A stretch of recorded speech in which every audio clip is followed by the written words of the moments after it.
All right, Mike G, what's up, man? How are you?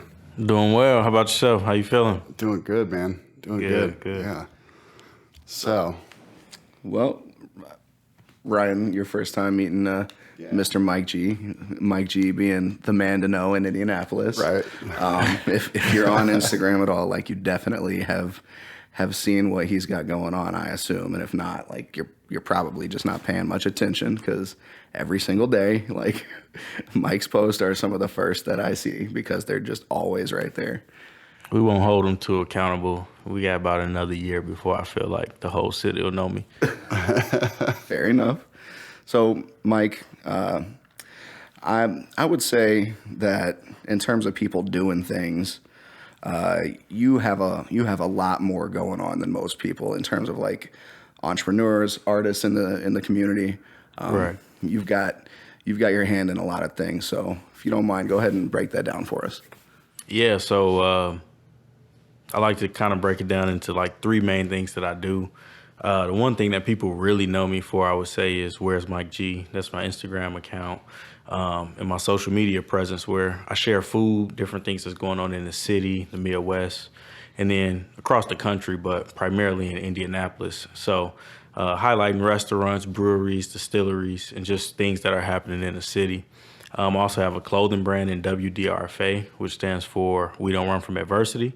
And what we do is we pride ourselves on being a lifestyle brand. So in addition to selling clothes, we try to host events and bring people together from all different backgrounds to, just further the progressiveness of the city. Because a lot of times we find that people just don't know. So how else will people find out unless they can be in a room with each other, Right. connect with one another, and then move from there. And then the other thing that I do, which is pretty much what I'm most passionate about, I'm not as transparent about on social media, is my digital marketing company. And what I do with my company is I work with businesses, small, large, or any size to help scale what they can do digitally. So whether that be social media, email, or websites, helping them find the right customers or clients to, grow their business and take things as much to scale as possible. Nice. Very nice. See, I didn't even know that. Yeah, I try to keep it as private as possible just because, where's Mike G? Mike G is its own brand. Sure. But you got people who know me as Mike. You got people who know me from high school as Gillis. So I'm a couple of different people walking around every day.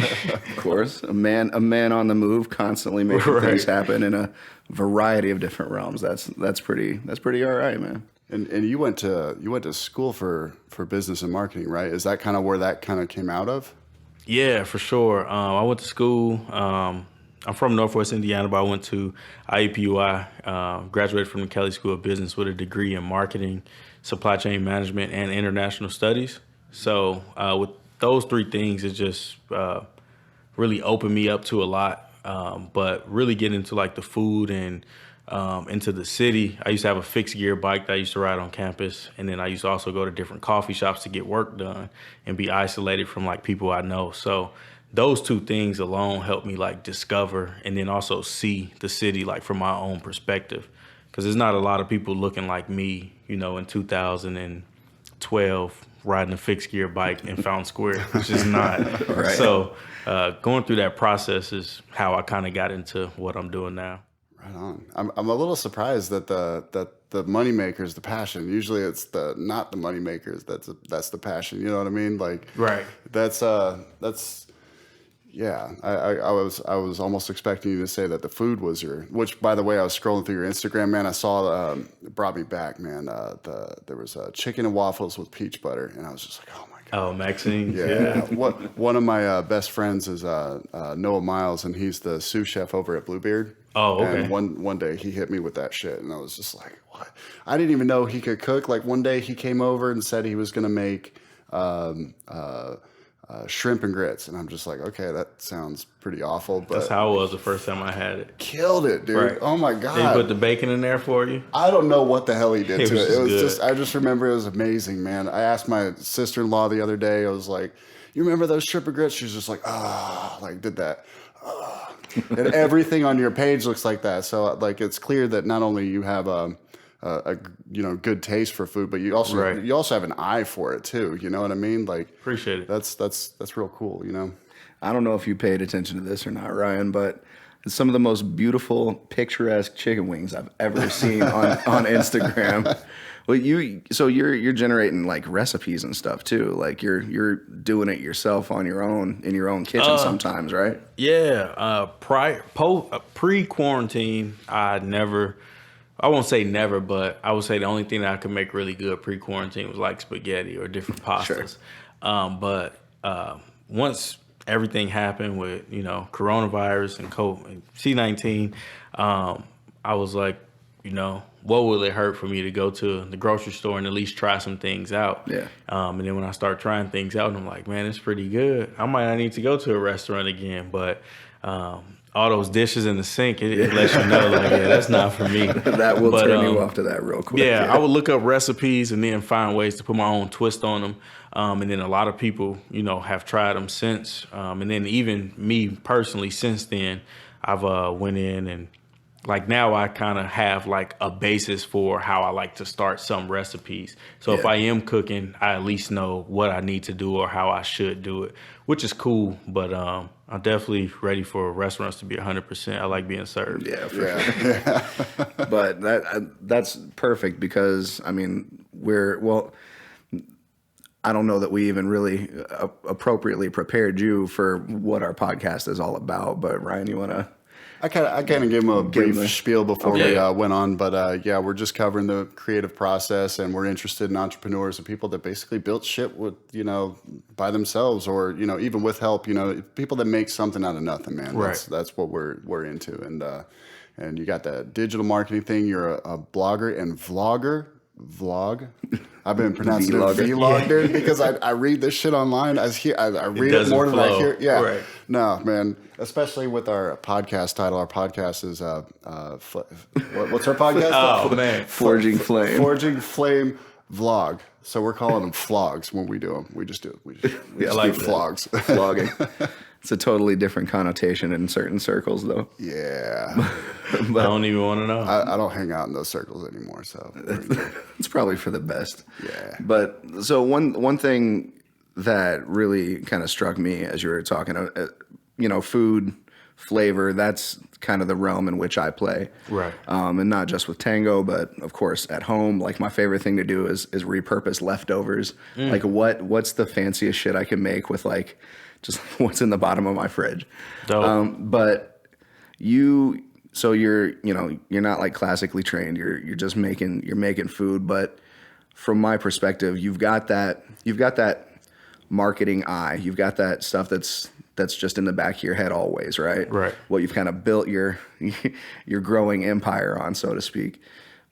But I very much see that sort of approach in the presentation of your plates. Like right. the way that you're framing your shot, the way that you're like putting, the structure of the meal on the plate looks like it was very like meticulously and specifically placed as such. Yeah.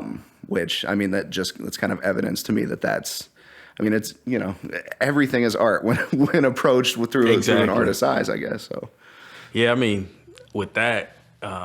That just goes to me being fortunate and blessed enough to have the experiences I've had and go to different restaurants and see how things should be plated, where things should be, how it should look, the things that you should use, whether you eat it or not. Sometimes it's just on the plate, for the appearance. But yeah, anybody who's, and I won't say ever been out to eat with me, but if you look in the last 2 years, anybody who's been out to eat with me, they almost kind of know to like, just wait an extra minute before you like go grab your food, because I'm going to make sure that I can get the best picture possible of the food. So that can be whether I'm paying for it or we're paying for it, or, the restaurant has paid me to come out and it's a paid gig. But always trying to show things in the best way. I will say that, like you mentioned, I do love art, and I feel like great pictures are art. So a great picture of food, while it is a great picture of food and people will come to the restaurant and try it based on that, I still want to look at it the right way, you know, for Right. myself. It's still pictures I might go back on my Instagram and look at like, damn, what the fuck is that piece of lettuce sitting there for? Like, I could have moved it. But you know, sometimes it's those imperfections that make it a little more perfect, right? Exactly. Right. I agree. And at the end of the day, you know, it's all about going into the hole anyway. So See, we that's gotta- True. That's where I'm at mostly with food, man. I really appreciate people that you know appreciate good food and really like analyze the way that it looks and the But texture. what it tastes like, that's how you Right. Well, no, I'm more like day to day. I'm very function over form with food. I'm just like, Right. okay, nutrients, boom, boom, boom. The quickest way I can get that cooked and in my body, I'm good to go, man. I have a high tolerance for eating like just terrible tasting food. So garlic in a fruit smoothie. yeah, man, lately I've just been like, when the whole COVID thing started, I was just chewing garlic straight up, man, because I couldn't train jujitsu, so I didn't have to worry about stinking like garlic and grappling with people. So like I just started just Yeah. popping that shit. That's my favorite thing to cook with, by the way, but I don't know if I could just take a bite. Try it sometime, man. It'll wake you up. It will. You gotta. I'm going to try clove just because you said so. Well, got a little just a clove. Yeah, backache or- I definitely don't eat the whole fucking thing. No. Yeah, just a clove, Just man. one. I mean, I don't want you to suffer. And what will that do for me? It's supposed to be good for your immune system. Okay. It's got a ton of fiber in it, tons of antioxidants, and it's a really good immune system booster. Say no more. Yeah. Supposedly it's awesome, and apparently garlic too is a little weird in the way that like a lot of the nutritional benefits you get out of it is kind of lost if you cut it up and immediately heat it up. Like, so I've heard from several different people that if you cut it up and wait 5 minutes, then it kind of releases some shit that's good for you or something. I don't know how it works, but So like get a clove, cut it up, wait 5 minutes, eat it, and I'm Yeah. going to be feeling like feeling like God, man. I'll do it tomorrow morning. All right. That's some real hippie shit, but I swear by it. Yeah, dude. That's how we roll. Anyway, so back to Garlic Cast, Garlic cast. the show all about garlic. How did you two end up meeting? So just through Hotel Tango, really. Yeah. Mike has had a pretty solid ongoing relationship with just Tango as an entity for quite some time. I'm not sure how long exactly, but Yeah, I would say about a year now that Okay. we've been really working together. So yeah, that's how we connected, and I'm not sure how. you were found out recording about a me, but- video or something over Yeah, there. yeah, and we were over there. Yep, I got curious, followed you on Instagram, and I'm like, oh, been hungry ever since. Huh? this looks delicious. I You will got say me several it times. works. I went to Roosters because of you. Yeah. So and I was very, very impressed. Did some good That's work. one thing I try to do is I whether it's paid or organic or however I want to do it, I try my best, 99.9% of the time. So if I'm posting it on my page, it's something I'll stand by and something that I think is good. Whether the next person thinks it's amazing or it has all these elements that it may need to have in it or not. If I post it on my page, I feel like that is something that I want people to check out. Is there anybody you had regrets about working with? Quality wasn't. That you want to state on the record. Yeah, you would. I don't know. Let me pull up my Instagram real quick. I'm not 100% sure, to be honest. Well, that's probably a good thing. The fact that he wasn't immediately like, Nothing that comes straight to mind. Right. I don't know. We could circle back though. If Okay. you all remember, Yeah. let me know. I'll definitely let you know if it's somebody that I didn't want to work with. do it off record. Just make sure that we're not supporting anybody we shouldn't be. Exactly. Any local favorites of yours?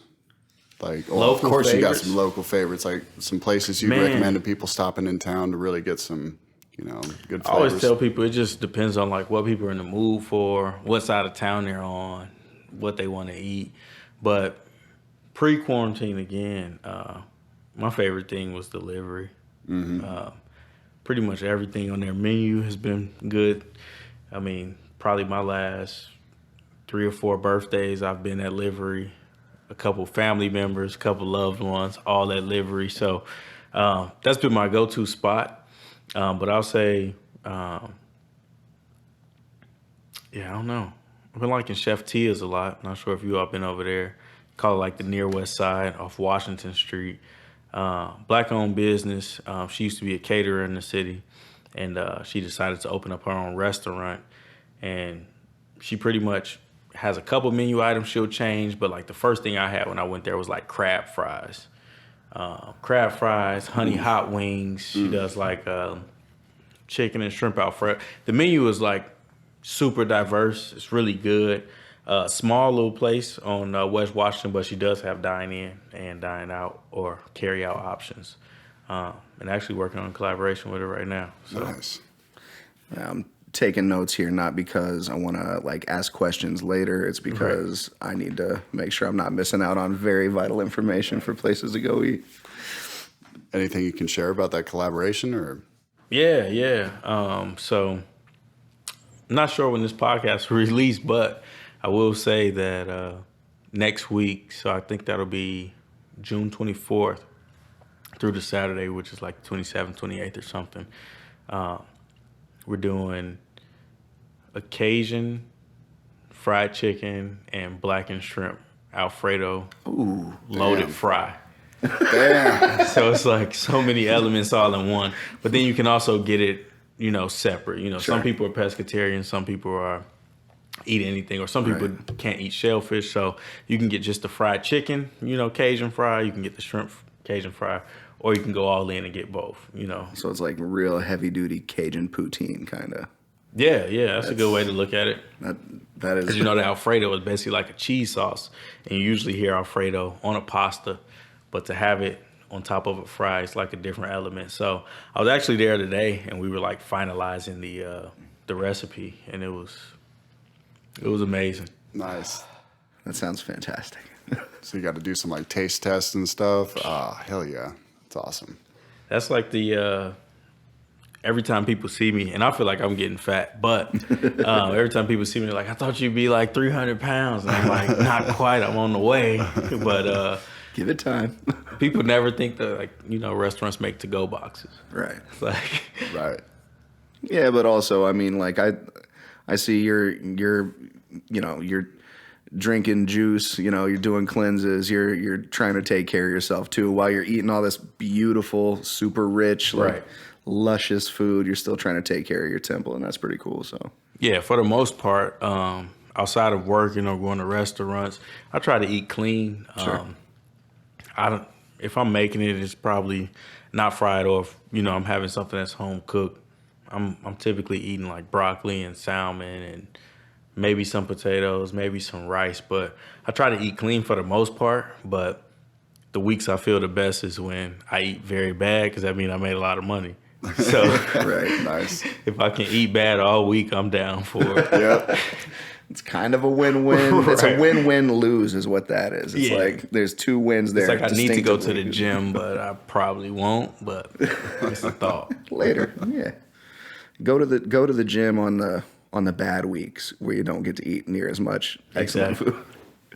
Now, so you mentioned that when the quarantine hit and you started cooking more like at home on your own, Right. you kind of quickly developed a process for that. And ultimately that's what the show is all about, is digging into process, like figuring out how creators create, right? So as someone who's creating in a lot of different ways, I mean, have you seen a lot of overlaps between those worlds, the influencer game, which is heavily rooted in the service industry, versus marketing? I mean, obviously there's a direct overlap there, because like that's influencing is like it's influencer marketing, right? That's kind of a flavor of that, but you're taking photographs, you're recording videos. There's a lot of like creative content that For sure. gets produced as a result of that. So like, what does that overlap look like for you? Yeah, for me, it's and I've been talking about this with a lot of close friends and even my business partner lately, where it's like it's a blessing that when I went to school, that Kelly did make it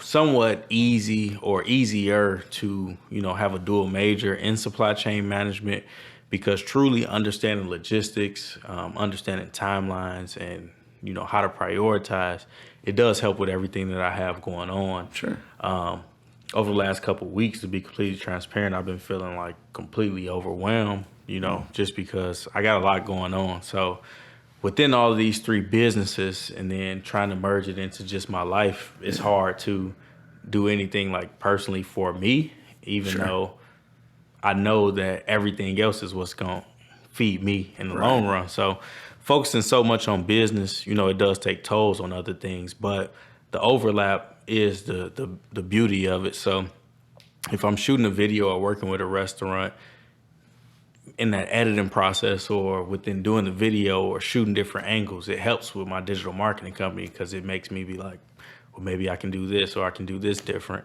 But then also, like I was talking to you all off air, it also, that logistics makes me understand that it's only so much that I can do, and I may need an assistant, or I may need somebody that can help on certain projects to, help, this project have a longer life, opposed to working with a client for 3 months, 6 months, or 9 months, or even a year, and then that partnership is over. Where, if I take a little less money for myself right now to have somebody else who can help through the long run, we can build a team for something like that. So the overlap is beautiful, because I feel like I'm still learning. So to be able to learn while I make money, while I can help people make money, while I can help businesses grow, while my business can grow, it's a beautiful thing. But mentally, emotionally, it does take a toll on you. But everybody not built for it.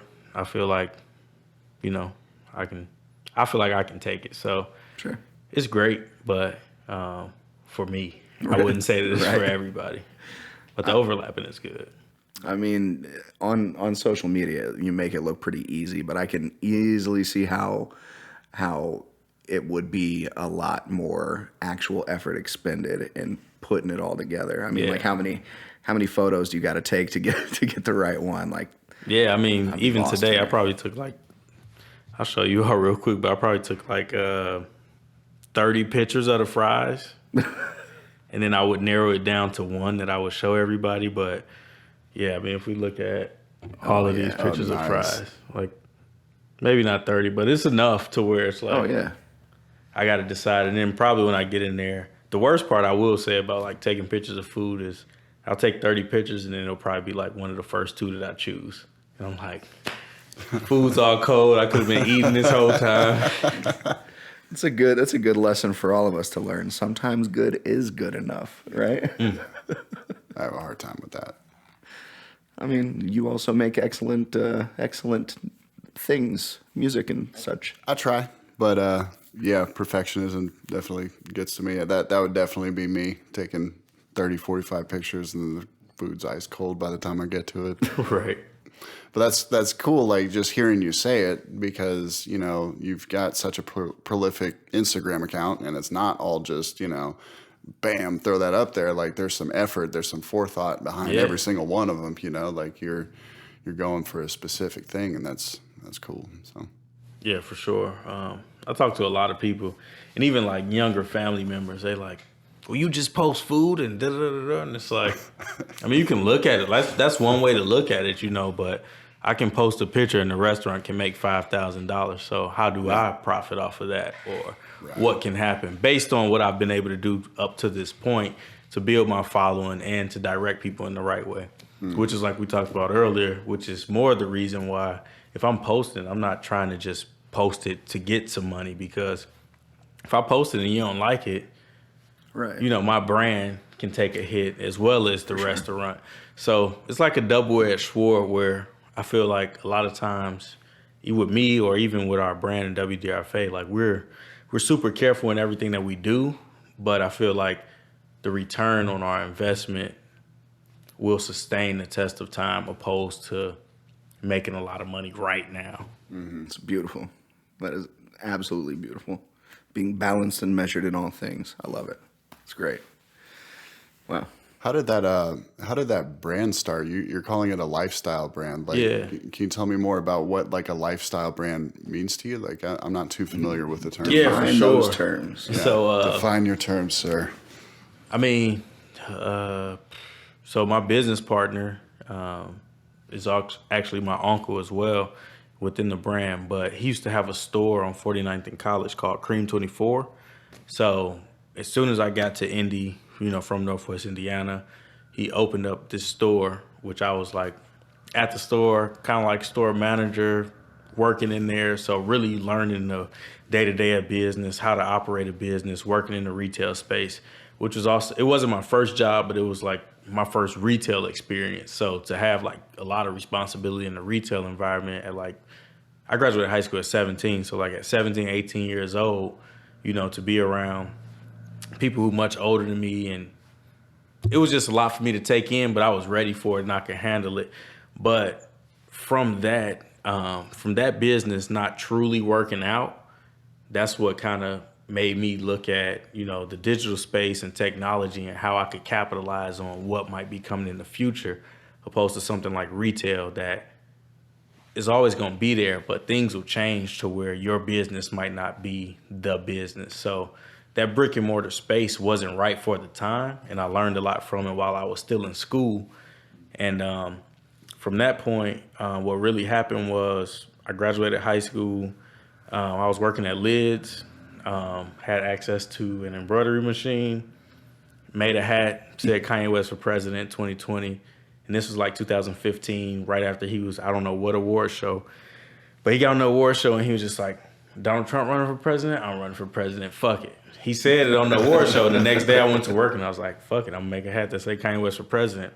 End up selling like 500 of those hats. Nice. So that springboarded, getting back into the apparel. So from like 2011 to 2013, Cream 24 was open. And then unfortunately they closed, but I was still in school. And it did suck because like at that point in my life, I was Northwest Indiana, used to going to Chicago, into streetwear culture, loved sneakers. And all I wanted to do was have a degree and then have my own boutique. Like that was what I wanted to do. It was like I was set on that. I'm gonna have a successful boutique, or I'm gonna just help this boutique and then we gonna be huge. Right. When I seen that didn't work, it like kind of crushed me. It's like I'm only still like 20 at the time. So I'm like, damn, like what am I gonna do? So then I end up working at Lids, having that retail job, sold those hats, and then we were like, you know what? Sold a lot of these hats, got momentum, but how can we like slow it down and, really make a brand? Because at the time he had really cool brands and stuff that was like way before its time here in the city. Sure. So yeah, based on that, we had a brand. We did the Kanye West for president. Then after that, I did something that was called like Divided States of America.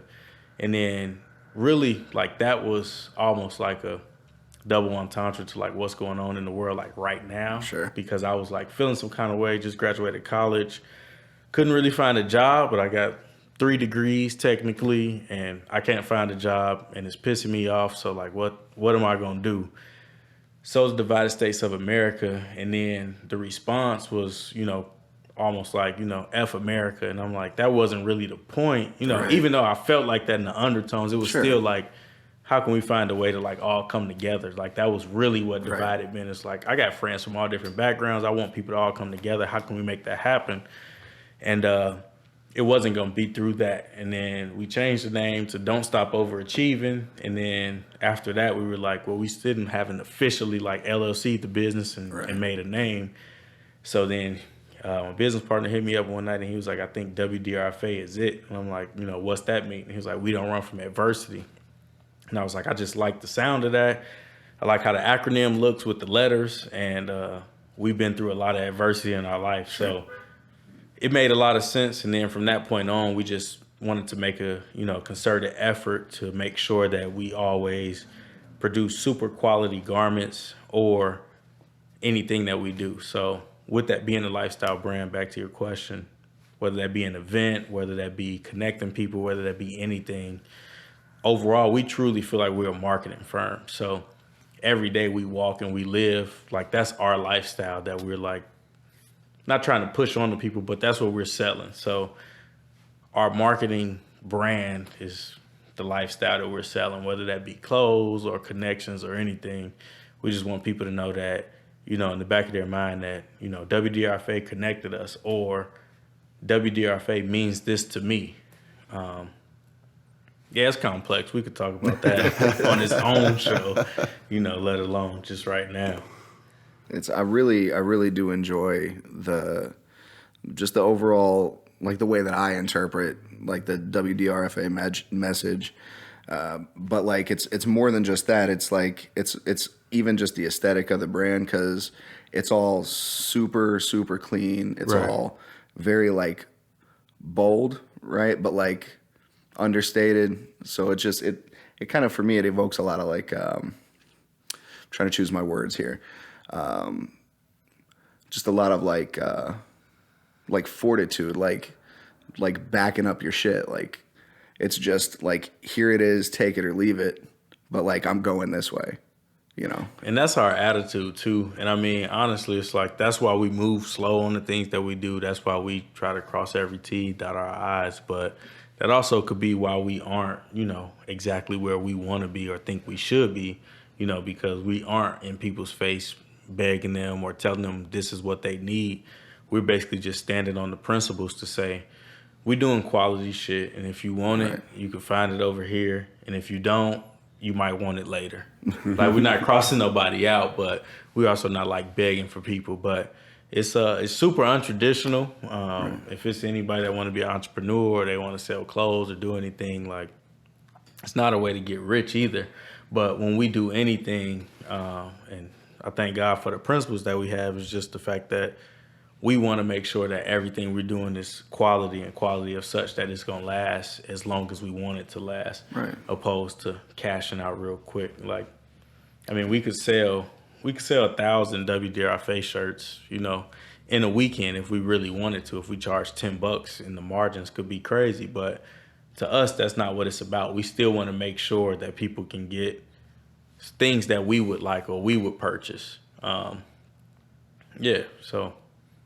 quality is like at the forefront of what we do at WDRFA and what I do with my businesses outside of that as well. I mean, looking at it, I couldn't really find any place to like argue against you on that. That's definitely my impression. So right on. I think you described it really well with, the impression that the brand gave you, saying that it's like bold, it's like very simple, it's straightforward, like dig it. And I like your approach too, where you're just kind of scratching your own itch, you're your first customer, So that's a good approach. I think more businesses ought to have that kind of thing instead of just trying to like, here, I think you might like this shit. Like, give me some money for this, Yeah, I mean, honestly, it's just with me or the brand or anything, like, it's never been about money. And again, business-wise, that's dumb as hell. Like, it doesn't make sense to like not think about the money. You know what I'm saying? Because it's times when you cannot think about the money and make a 10% margin, where it's like, I got my money back and I got a little money, but was that the best business move? No. But like, am I proud of going through those things and understanding them and being able to assess them now and look at how I can, make a bigger margin? I appreciate that way more, while still providing people with quality garments or quality content, opposed to being like, you know what? Well, if you don't want to pay $800, then I ain't going to be able to do it for you. Because I probably wouldn't be sitting here with you all right now if I was, sticking so strong to, I just want to make money. And I feel like a lot of people in business, or people who look at entrepreneurship, they start out and they look at, that as, that's what really makes sense. If I'm going to quit my job, or if I'm going to do this, then I got to be making the money. Right. Where to me, I value relationships. I value a lot of other things. I know if I don't make another dollar in my life, I'm going to be all right, based on not just family, but based on relationships I've built. So to me, that's much more valuable than being like, you know what, I got $3 trillion and I don't got to talk to nobody ever again. Like, that's just not who I am. But it's people like that, and I don't blame them. You know what I'm saying? That's how they want to live their life. But to me, it's just a little bit different. I mean, and that's kind of the perfect approach from my perspective too, man. Just because, for one, if you never did make any sort of a like tangible profit, right? Let's say you had to work, like some other hustle just to keep the bills paid, but you stayed steadfast with the exact same mindset, but you weren't putting yourself in a position where it's just like this big cross you got to bear and it's like ruining all of your life because it's like all of your savings you're dumping into this thing that's going nowhere. Yeah. But it's a thing that you care about because it's worth doing.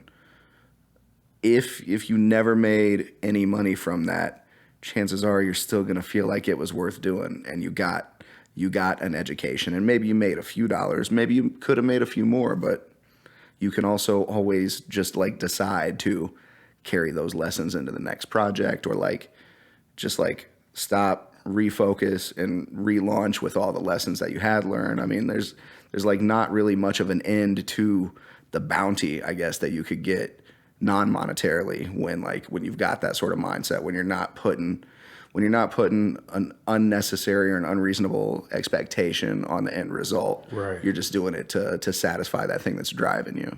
So, I mean, that you've got my respect for that. So, No, I appreciate that. Likewise, yeah. And you also mentioned earlier, you mentioned a little bit about win-win in terms of business. And that's something that I'm kind of interested in, just kind of generally, like when I hear instances of like, helping somebody else out while kind of helping yourself out too, Right.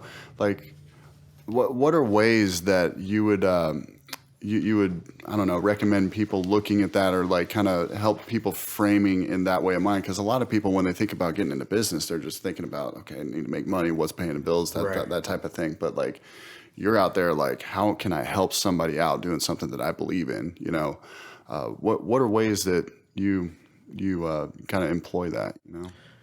Well, yeah, I mean, that's a great question. For me, the main thing when I work, and I'll speak specifically like what I do with Where's Mike G and my Mike G brand, is if I'm working with someone, and it doesn't even have to be specific. It can be with anything I'm doing in business.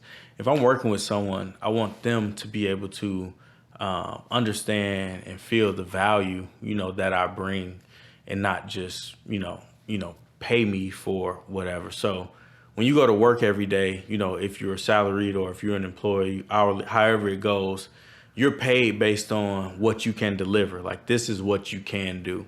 When you go out and you work for yourself, you got to constantly prove that. So if I'm charging you, just for instance, if I'm charging you $5,000 for this post, for me personally, like for me to be able to really sleep at night, I want to feel like that I'm going to at least make you that $5,000 back. Like, at least. Because after that, it's all profit for you. It's one-time marketing expense when you look at hiring Mike G. But after we go through that one-time cost, or if we have a monthly deal or whatever we do, I want to feel like I'm bringing your brand or your business enough recognition to where you don't feel like I'm an expense. I want you to feel like I'm an asset. So while it's going to be a marketing expense, I still want you to feel like, but what he was able to do for me, it opened doors, or it helped me, or it helped expose other people to it. So for me, I pride myself on that, because like I said before, it's cool if I know for a fact I could go make a whole lot of money just right now in this moment because of everything that's going on. A lot of people want to work with me, but for me, in the longevity aspect, I want things to make sense long term. Like, I don't want my name to be tarnished based on me sending people to Burger King for the new crispy chicken taco. It just, to me, it don't make sense. You know what I'm saying? Right. If the dollar amount makes sense, then I got to do what I got to do. What's best for me and my family. But if it don't make sense, then I got to do what's right, I feel like, for the people who got me to the point that I'm at.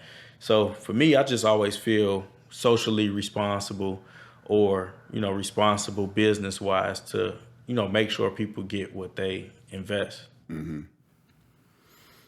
Well, you seem like you handle it pretty well, and you've got a pretty measured approach. Like, it seems like you've got your head all the way around, most of what you're doing. You said you're suffering from a little bit of overwhelm, which I totally get. But, I mean, you are also in a position where you're kind of like this in dude, right? Like Right. you have a lot of juice, so to speak, locally, and I'm sure people want you. I mean, we wanted you, right? Right.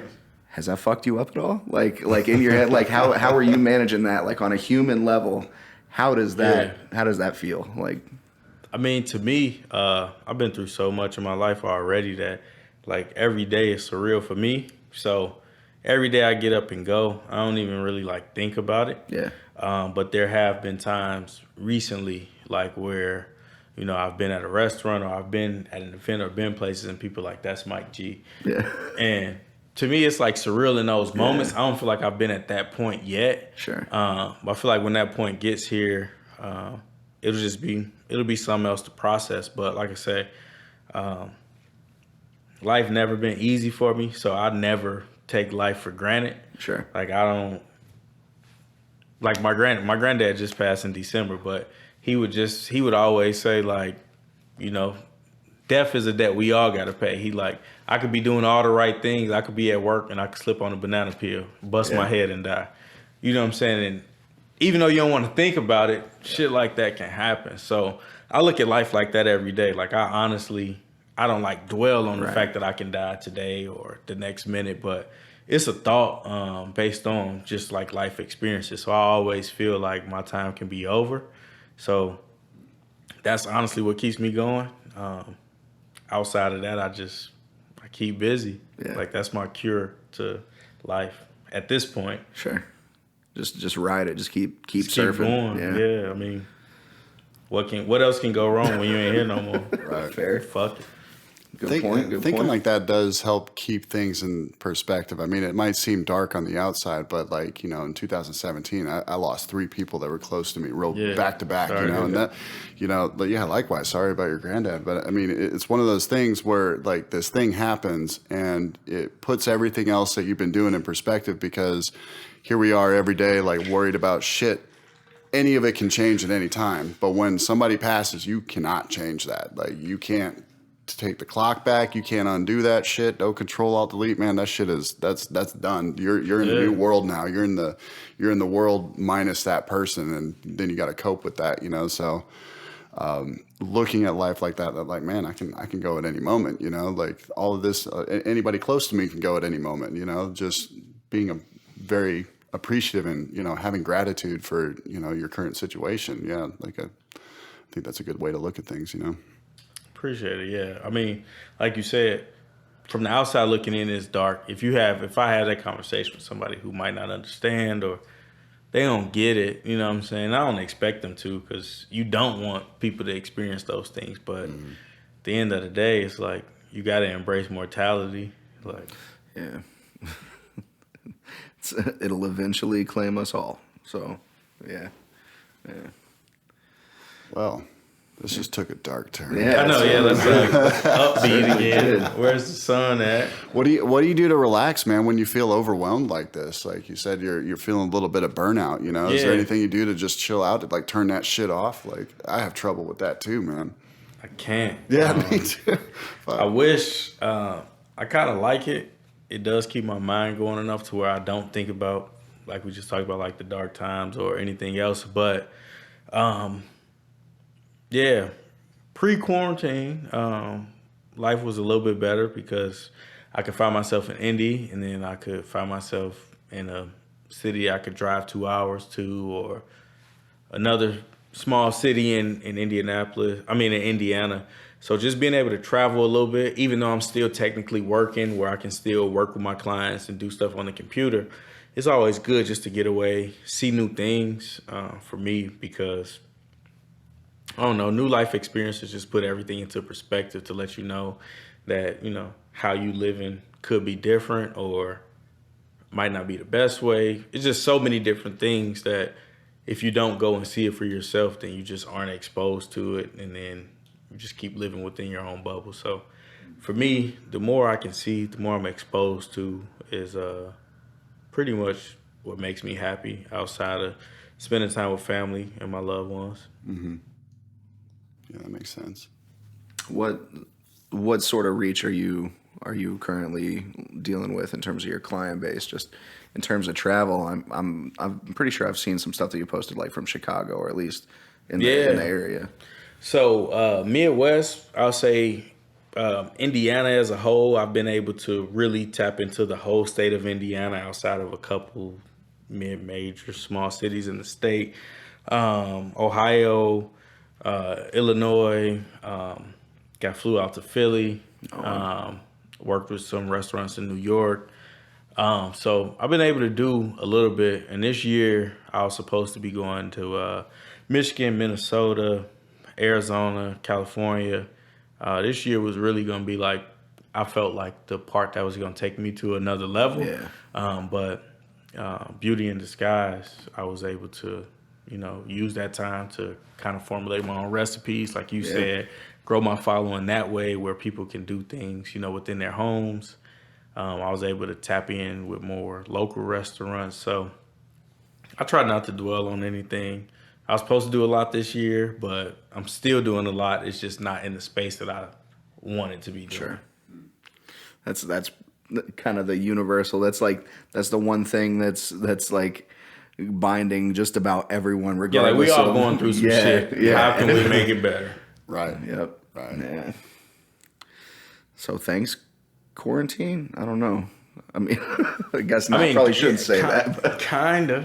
On some level. Every situation is an opportunity. That's the way that I viewed it. You know what I mean? Like, obviously, it's easy for me to say that because it didn't hit me as hard as it did other people. You know, like I was fortunate in a lot of ways. But, still, every situation is an opportunity. If I'm spending more time at home, getting reps in. Yeah, getting reps in, For me, it was an opportunity to kind of take a break because I had been burned out for a long time. From the music?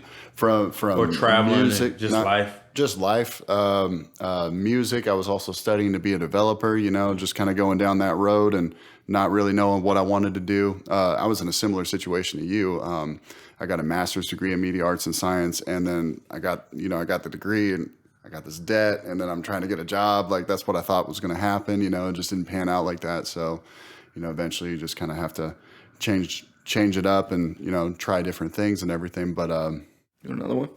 Yeah, sure. The gin. Oh, hey, are these just available for the taking here? You want a cocktail, Ryan? Yeah, hook it up. Some gin. It's a Capri Sun. It's a Capri Sun. You want a sweet tea bourbon, or you want a whatever you think I should have. Raspberry rosemary. I do like red, unless the guest wants red. You boys. I got one for him right here. Nice. You boys talk. I'm gonna go get some ice hooked up. All right, sounds like a plan. Cool. We got straws. You got straws. You got everything you need. Groovy. Well, one of the things I'm actually a little curious about is the digital marketing thing, like how you kind of start that process with your customers, with your clients, because they might come to you with all different kinds of goals. They might have all different kinds of things they want to accomplish. Like, how do you kind of assess where they're at and where they want to go, and how do you help get them there? That's a loaded question. That's a loaded question. I did tell you it wasn't going to be an interview, but man, honestly, I don't know you too well, so I'm just kind of focusing on the questions that I have. I definitely understand. So for me, with my digital marketing company, I have like 3 main packages, and then within that, we can create custom packages as well. But we cover everything from photography, videography to social media management, to ad management, to email campaigns, to pretty much anything we can do in the digital marketing space, Google, SEO things. And it's really just like coming to the realization to understand like what the client's goals are. So if the goal is to, for instance, we want to fill our bar on Friday nights. We want people in here on Friday nights. That's much different from saying we want people to come and have dinner here on Friday nights. It's just 2 different types of people. So when you go into it, it's really just the best thing that I learned how to do is like listen, because sometimes, listening alleviates a lot of different things, because I've had clients in the past where sales go up, but they still only might get 35 likes on Instagram. Where it's like, well, what did you really want? Did you want social currency, or did you want to make more money? And some people, it's not about the money. Some people, it's about, no, I want 500 likes more than I want money. So it really just comes into being able to listen with an open ear to understand what people want. And then from that, it's on you to like find the best ways to deliver what they want. But it is interesting because I've definitely had times where it's like sales are up 60%, you know, but nobody's commenting on our social media posts. And it's like, well, what was the goal? Yeah. You know, if the goal was that, I can get you some likes. Yeah. But I thought the goal was to, you know, make money. Right. So really listening and assessing of what's going on. Because people don't know what they want, you know? Exactly. And I've learned that over time as well, where, yeah, people don't know what they want. And I was actually, before I got here, I had a phone conference call, and I was talking with someone, and we were just talking about how, you know, I work with some businesses and I do other things, but I don't talk about it on my personal social media page. And even my clients ask me about that. But for me, it's really about, you know, knowing and understanding that I can help this business grow and go to scale or reach these goals that they have, you know, without my stamp of approval or my recognition to know that they exist. I feel like a lot of times you find a lot of people who feel like they can help with digital marketing and social media with companies based on them having X amount of followers. And as I mentioned before, for me, if you're paying me $1,000 a month, I'm trying to get you $1,000. You know what I'm saying? If I make you 900 and you out of 100, that's a great marketing expense for the month, because companies pay a lot of money for marketing. Yeah, they do. 20, 30,000 a month. You know what I'm saying? So it's like, I do everything in my power, from regards to whatever their budget is, to working to create the best content to reach as many people as possible, you know, to come into their space, to buy their product, to understand what their service is, to seek out to them. But yeah. I might have some work for you, my friend. I've got a couple. I do websites, so I've got a couple of clients that kind of that are in that headspace that don't really know what they want. You know, they come to me and they're like, "Yeah, I want a website." I'm like, "Cool, I need content." You know, like I'm the same exact way. Yeah, I'm the monkey that puts the stuff on the internet. Like that's all I can do. Like I got a little bit of the strategy, but you know, I don't type up content. I don't do any of that stuff. So it sounds like you're more the strategy guy that kind of puts people in the right place. Is that kind of accurate? Like you hire like a graphic designer and like you know. That's 100% correct. I mean, based on who I'm working with and based on their budget, we dive into, you know, different realms. I do know how to do some photo, some video, a little bit of graphic work, but again, you know, based on the budget, we go down different routes. But I have a full team or access to people that are great at what they do in regards to photography, videography, and graphic design. So as long as it makes sense for me and them monetarily, you know, I seek out help and we get things done. Yeah, every client is different. I got some clients where I don't touch nothing. I'm just the middleman. But then I got other clients where I'm editing videos, I'm taking pictures, you know, in design meetings, I'm doing all of these different things, which is cool. And I like being hands-on, but I do also like being able to empower other people, being able to put people in position to essentially be entrepreneurs. I mean, I'm not extra picky on the work or the content that we put out, but again, you know, when you're an entrepreneur, you got to work harder than somebody who has a job, because you always have somebody to answer to. So if I work with a videographer, and just from real experience, I've worked with a videographer before, they give me a video and it's not what the client expected. So now I've paid the videographer, I'm out of money, and this is not what the client expected. So now I got to go back in and redo things and make things right, where it's like, I didn't really make any money within that process. But to me, it's more about the longevity of my relationship with that client, opposed to I know other people for a fact would just be like, you gave me the money, it is what it is, I just won't work with you again. But for me as a person, like, for me to sleep at night, I gotta make sure I ain't fuck nobody over. Like it ain't that deep to me. Money gonna come and go forever. Like it just is what it is. That's a pretty healthy, and I mean not just healthy, but like that's a reasonable and ethical approach, I feel like. So Yeah, I mean, yeah, just like you said, you can always make, more money, but you can't, rebuild some of those bridges, So For sure. It's really important, And it's a million other people doing what I do. So, if you feel like any moment that you don't need to work with me, then you don't need to work with me. Right. down the road. I mean, honestly.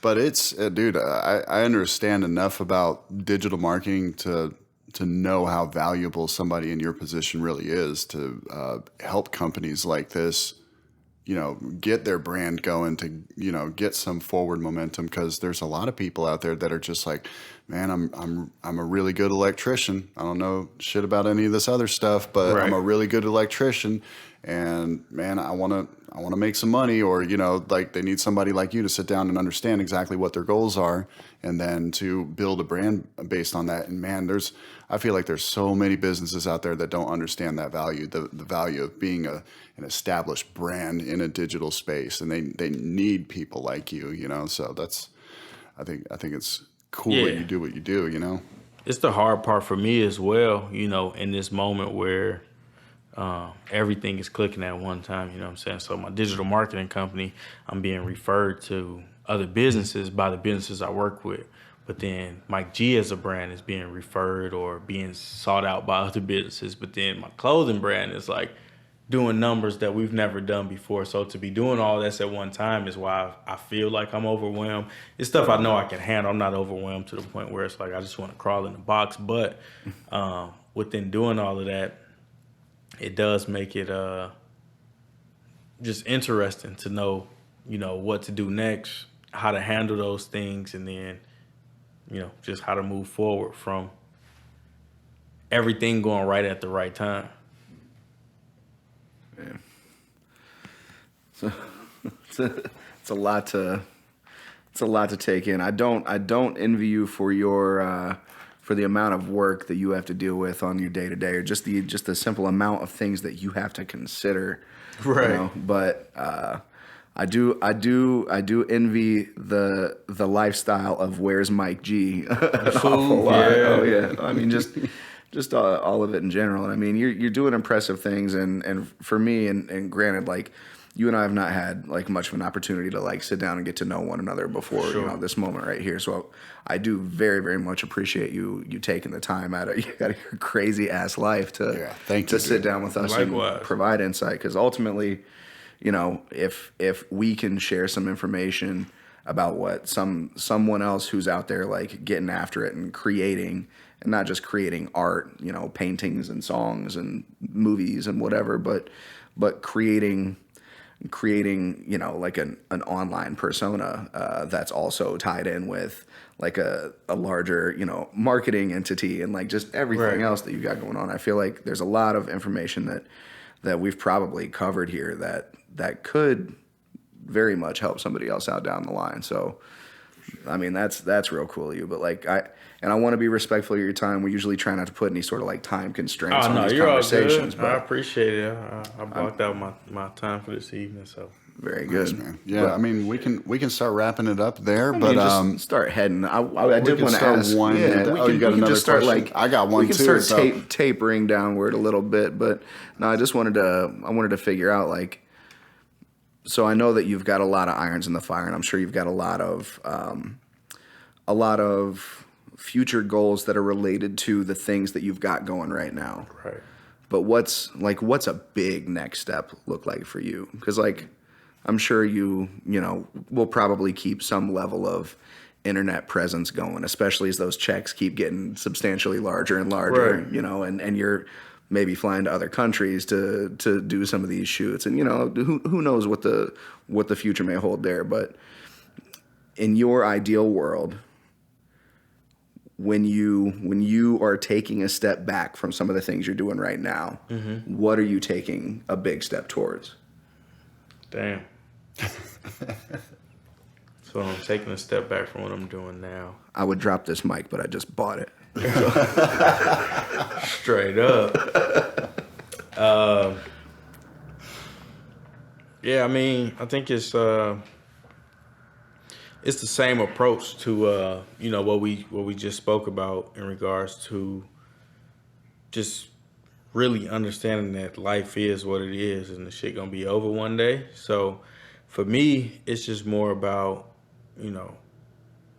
I still want to experience a lot of shit, and I feel like I have a lot of life left, but I want to experience life like I've experienced it with the people that I love the most, and I feel like taking a step back would present those opportunities. So if I was able to take a step back, it would be, family and loved ones that I can if I could legit, fly, 50, 100 people all to a cabin or wherever in Florida, and we all spend time together and just have fun, eat what we want, have a personal chef, do something like that. To me, that would be like a moment in my life that I appreciate way more than things that I've experienced. But I know that like the things I experienced is the only reason why I would even know that I would want to do that with a personal chef. Like I wouldn't want to do that with just me cooking or my family cooking. It's like for us to all really enjoy this time, we need to do it like this. So yeah, I think taking a step back would be just that. Like my granddad again, I remember telling him or just talking to him when I went to Spain when I was in school still. And he was like, how was it? And I'm like, man, me and you got to go back. And I would say he passed young for his age, but for him to go and us not to have like a true international trip, that's something that's like always going to be on my mind. Like, damn, like I told him we was going to do that. And even though it was out of my circumstances, like we won't ever be able to do that. We've done a lot, but yeah, I mean, for me, the reason why I'm so grounded in everything that I do is just the love and support from my family. So anything that I can take a step back to like, be around them and do more with them is what'll fulfill more of my time. Cause I know at the end of the day, my grandparents got to go, my mom got to go. It's tough to swallow, but they want to see me or, even you all's parents want to see us live past them. You know what I'm saying? They don't want us to go before them. So, anything I can do to put a smile on their face and be outside of my day is what I would do to take a step away. It's a solid win. Yeah, for sure. Ryan, you said you had I do. But what's that big step forward though? Like, what's that next step? That next thing. Yeah. Like, you got your eye on something else, or you just kind of living it moment to moment? And I would say right in this moment is moment to moment. But honestly, having a sustainable, brick and mortar for WDRFA would be amazing. Being in Indiana, we're a little behind, bigger cities. Sure. And I still love brick and mortars, you know what I'm saying? Like, even though I wouldn't be able to like live in that space and be there on a day to day, just to be able to have a space and be able to like expose my family, younger cousin, younger family members, and just people that know me to know that like you can be who you are and still create a space that can be, sustainable, and impactful to the community, and to do a lot of things would be something that's great for me. I would say other than that, right now with my personal brand, I'm just day to day. I'm busy to be able to be a year or two from now and see, my digital marketing company grow, and I can have some employees and maybe a manager where I don't have to do as much day to day would be good to see. But other than that, me personally, cover Indie Monthly, Indie Star, everything. I don't feel like enough people know me or I don't get enough respect. Nice. Whether that be, because of how I look, color of my skin, or what. But it's a lot more people that need to know me in the city. I feel like I'm much more of a resource than a person. when it comes to Indianapolis. So, just being able to share that with more people, and I know I need to do that with me being the brand. If I could do it, any other way, that would be cool. But I wrote for Visit Indy for a little while. Sure. And you can only share your perspective so much. It's only so much that you can do when you work within business or you work within the entity. So, yeah, I feel like for me, I need to be on the cover of everything. And then from there, it could spark a lot of conversations that could change a lot of shit. No doubt in my mind that's well on its way to happening, man. Because you're telling stories. You are definitely sharing more than just a photo of a beautiful meal. And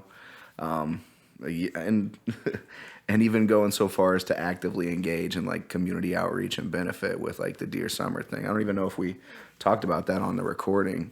No, not too much. But I feel like it's.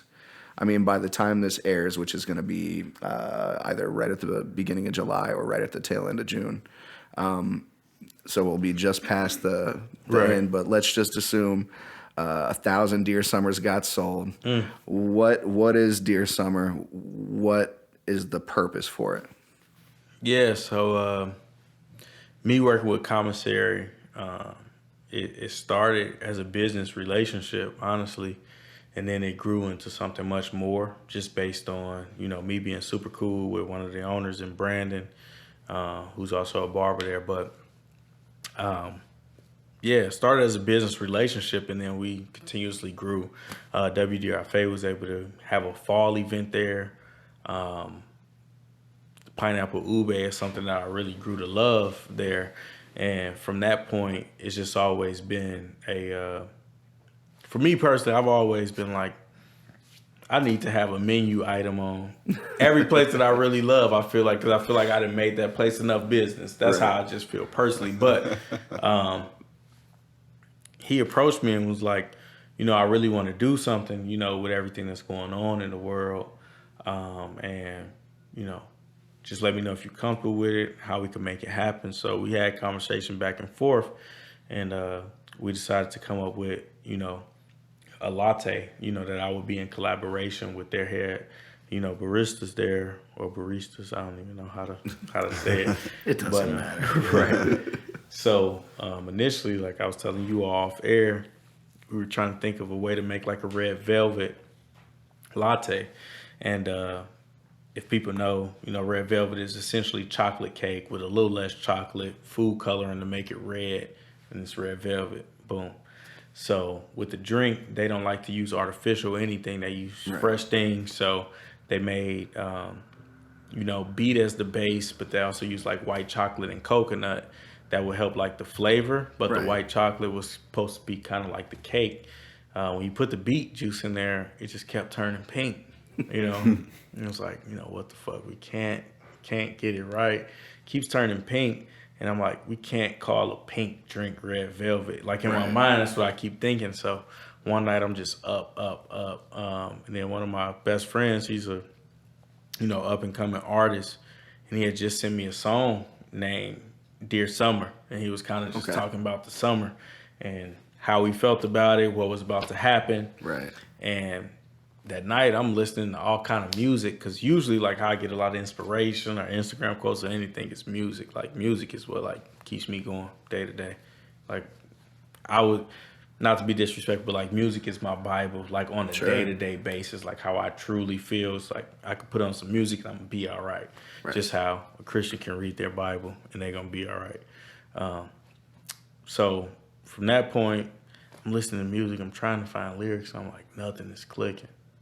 And then I look at the title of his song and I'm like, Dear Summer. I'm like, we got a couple weeks until summer officially hits. Right. We'll end the drink on Juneteenth, which is June 19th, which is the day a lot of slaves got free, down south. So it was just like so many meanings. And, those are like the times that people don't see, you know what I'm saying? Where I'm up at 3:30, like, what the hell? Like, the drink coming out, in 2 days, like I gotta think of a name. Like this ain't gonna cut it. I gotta figure it out. So I'm up, sleep, waking up, and I'm like, that's the name. There it goes. So yeah, that's how we came up with the Dear Summer. And to this point today, which is what, June 17th? Yeah, I'll like follow that. your lead. Yeah. I'm still June on 16th. COVID time, man. Tuesday, June Yeah, right. 16th. Yeah. As of yesterday, I know we sold over 300 drinks. That's great. Like you said, the goal was 1,000. I highly doubt we reached that goal, but the good thing about it is the fact that, we're gonna raise, over $3,000 for, undeserving, under. I don't know. I can't even talk right now, but underdeserving, or however we want to say it, communities. Underserved, yeah. Underserved, there we go. Underserved communities that, need resources in order to continue their initiatives. Right. So one of the organizations that we look to donate most of the funds to is Flanner House, which is one of the oldest, Black-owned, 100% Black-owned organizations, community centers like in the state. So they've been around, I believe, over 100 years, and they have things where, they help, single parent families. They help people, elderly people who need food. They have their own garden.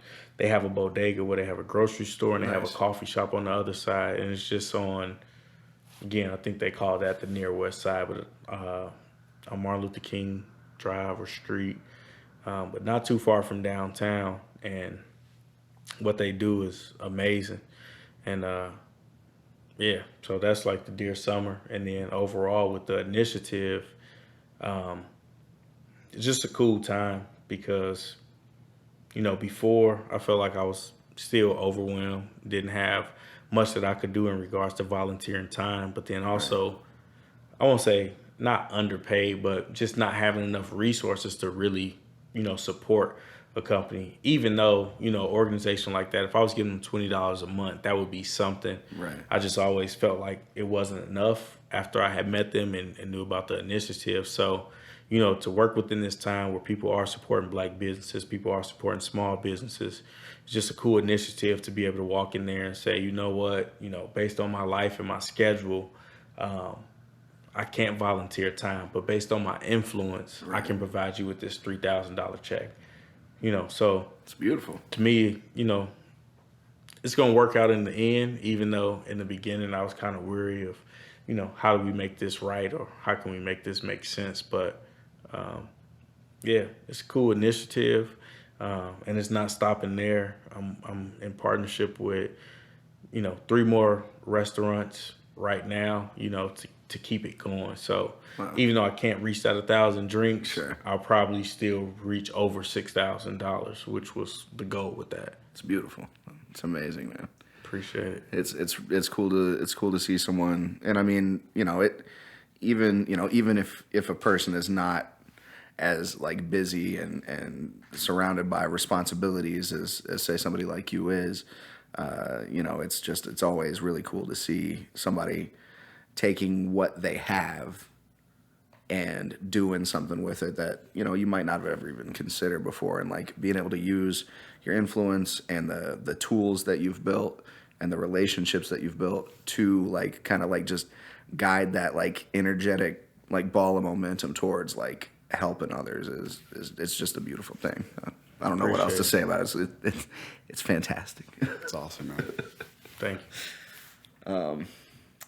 Yeah, I can't lie. I'm starting to feel the effects of the day kicking my ass right about now. I started there, but man, I'm feeling the effects of this right now. Throw a little gin down the much, hatch. I did have one more question before we get out of here, man. First of all, again, thank you so much for taking the time to come and sit down with us. I really appreciate it, and I know that time is really tight right now for you, and you're super busy. But, you also have a large following of people that, follow you. And there's likely to be a lot of people in there that look up to you as an example. Mm-hmm. What would you say to the people in your audience that may be interested in starting something, whatever it may be? Maybe it's a business, maybe it's some kind of creative pursuit, whatever it is. Like they want to get something off the ground and they want to get going. Based on your experiences and what kind of worked for you and what didn't work, what kind of advice would you impart on somebody like that? So for me, pretty much I kind of live by a couple things, but if I would say like 3 words, my brother passed, but he got a tattoo that said truth. So like, just be truthful with yourself. You know what I'm saying? Like, are you really willing to put the work in to do whatever it is that you're trying to do? So that goes with nobody telling you what to do, just legitimately like taking it serious and doing the work. So be truthful with yourself. If you really want to do it, you'll know and you could do it. The second thing is the only tattoo that I have, which was like inspired by my brother's tattoo. My tattoo says adapt. So like you have to be willing to adapt to situations. You can't take everything personal. You have to just understand that, for a while and damn near forever, like you got to be somewhat of a sponge. Not saying that you need to be completely soaked with anything, but you need to understand where you need water and where you need to release the water. So, you have to be willing to adapt. And then with those 2 things, being truthful with yourself, adapting to things. The third thing, which I feel like is the most important, is just being consistent. Like if you aren't consistent, then nothing's going to happen. So based on, those 3 words alone, I feel like you'll know, what you want to do and how much work you want to put into it. And I've been there, I've been there where it feels like pressures of the world is coming in. I felt like I had to have a job. I felt like I couldn't quit my job. I felt like a lot of different things, but I also knew that, once I stopped working for someone, that I was going to work hard as fuck, and a lot of people don't really understand that, even to the point to where some people look at like, oh, so you just post the food and you get a check or whatever. And for me, it's like, no, I want to smack the fuck out of you because it ain't that simple. You know what I'm saying? You could post a picture of food and nobody's going to the restaurant. I've built something to where if I post a picture, people are going to the restaurant. So if that restaurant's making money, I'm making some money too. So it's really just changing the perspective, understanding that you can't smack the fuck out of some people when they say dumb stuff. And then also just, just being true with yourself to understand, what you're willing to do. For me personally, I know, like, even, God forbid everything I'm doing right now don't work. And I got to go back to work for somebody, which it's a blessing that I have degrees and I can go get hired at a job. But I know I'm a bad employee. I just know that, you know what I'm saying? And even though being an entrepreneur, I know I'm working for somebody, it's just a different feeling for me, but that's not for everybody. And that's not going to make the world go around. If everybody want to go outside and be like, I got to own my business and I got to be a contractor when I work or I ain't working, like, how do we do anything? You know what I'm saying? So I respect people who can be entrepreneurs. I respect people who can be great workers. I respect people who can be great employees. But for me personally, I know that I need to be the one that, plans out my day.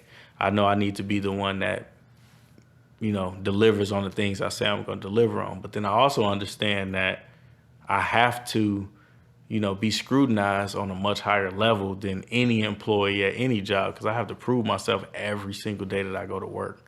But I'm okay with that because it's me to blame. You know what I'm saying? It's no employee to blame. Even if I contract somebody out for a job, it's still me. And I'm okay with it because I made all those decisions. Opposed to if I go to work and I'm in a boardroom and they put somebody on my team and they don't do something right, whether I want to throw them under the bus or not, and whether the manager knows that they did wrong or not, it's still going to be on me. Mm-hmm. I'm not okay with that. But in these moments, I'm okay with if I hire a photographer and they don't get the right shots and I submit them to my client and they say that, that's not going to cut it and I lose money on that deal. Like, I'm okay with that because I don't feel like I owe them nothing but exactly what I said I was going to give them. Opposed to at work, I feel like I owe you everything, mm-hmm. until I leave here. Like, I owe you whatever you want from me. So, I mean, it's just a couple different ways to look at it. But, yeah, anybody want to be an entrepreneur, anybody want to be a creative and capitalize in the creative space, be truthful with yourself, be able to adapt, be a sponge, be able to listen, and be consistent. Because without consistency, nobody will take you serious. I mean, your girlfriend, your wife, your family, they won't. If you said if I told people right now, like, you know what, I'm about to start rapping, nobody gonna take me serious. Right. But if I'm posting on my Insta story every single day for a month, a couple people gonna take me serious. 3 months, they gonna be like, damn, he ain't playing. He really trying to rap. If I'm doing this shit a year from now, people gonna be like, well, he rapping now too. You know what I'm saying? Just because it's the consistency aspect of it, opposed to whether you're great at it or not. Being consistent, I feel like, is the longevity in anything that you do. Damn, these last like 5 minutes or so have been money. Oh, dude, I feel like you're speaking directly to me, man. This is all the shit I just needed to hear. Oh, so you need to be consistent.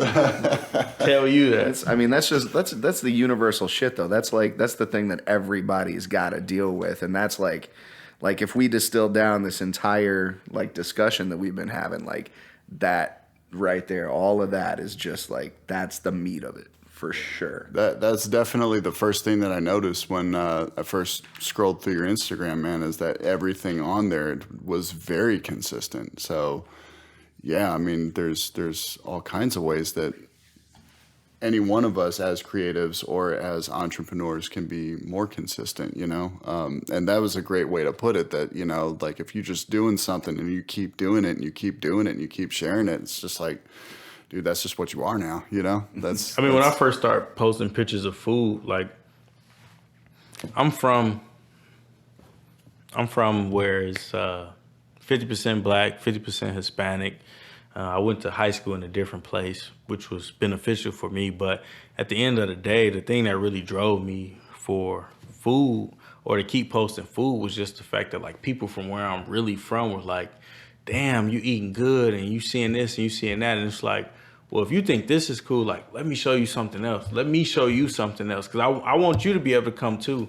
Because one of the things in, like, the black community, at least, is just like, oh, I ain't going there because it's too white. You know what I'm saying? But in that same perspective, if all of us think like that, when is it ever not going to be too white? You know what I'm saying? So if I can influence 5 black people in a place where it's 20 seats, then it's like, well, it ain't too white. Now we can keep merging over. And it's like that with a brew fest or a whiskey fest or anything where it's like, well, if we come in numbers too, then it's going to all work out. Like, we'll be all right. But as long as we are not willing to adapt to situations, then, it's going to always be what we don't want it to be. So, that's why one of the reasons to me, like why adapt means so much to me, because I was in college and I went to places that made me feel uncomfortable, but I was okay. You know what I'm saying? And a lot of people coming from where I come from just not okay with being in situations that they aren't okay being in. And it's understandable. I mean, it's a lot that goes into it. But at the end of the day, the only way to be comfortable or feel like you belong is to go. You know what I'm saying? For us, our coping mechanism most times is just money. Like, well, if I got $3,000 in my pocket, I can go eat anywhere and I don't give a fuck what nobody think.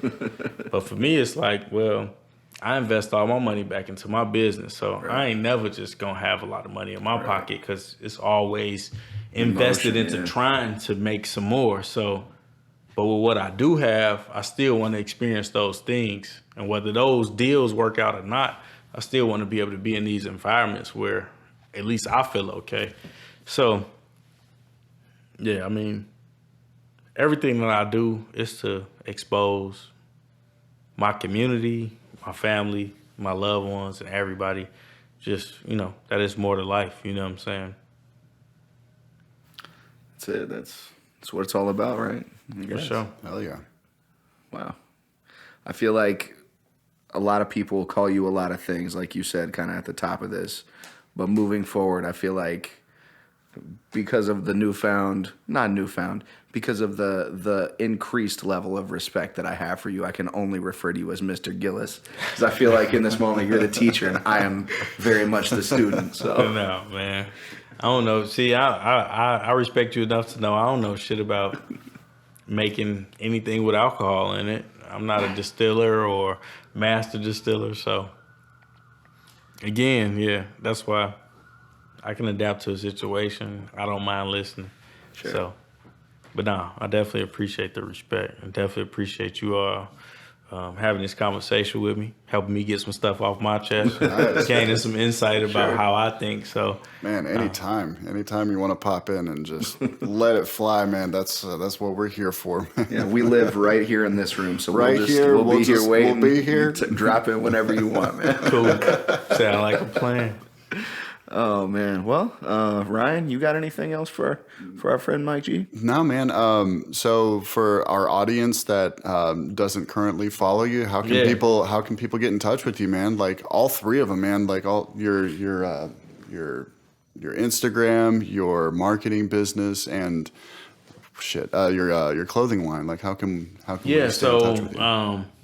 At Where's Mike G, at We Don't Run, for WDRFA, and then in regards to my marketing company, no social media at all. Pretty much operate based on word of mouth. So kind of like Gotta know. it's a little funny because it's like I promote digital marketing, but no digital marketing. But within that, Boston Young, digital marketing, but it's in transition of changing the name to Gillis Consulting Group. So, getting everything figured out with the state and taxes and getting everything, squared away. But once I really have everything taken care of, I'll create, more social content for it. But, Boston Young was something that I thought was cool. But as a marketing group, I think Gillis Consulting Group sounds pretty cool. And it's, like just GCG. I feel like I can do a lot more with logos. Sure. And Sounds expensive. it'll be cool. Oh yeah, absolutely it does. Cool. Thank you. That's all I needed to hear. So, yeah. But that's how you can find me. Other than that, you can always reach me at Where's Mike G. Email. All my information is there, and then we can go from there. Awesome. Beautiful. All right. Well, again, for the 1,000th time, I feel like thank you for taking this time with us. We'll let you get out of here and enjoy the rest of your evening and do this all again with somebody else real soon. Cool. Sounds like a plan. Appreciate you all. Thanks, man.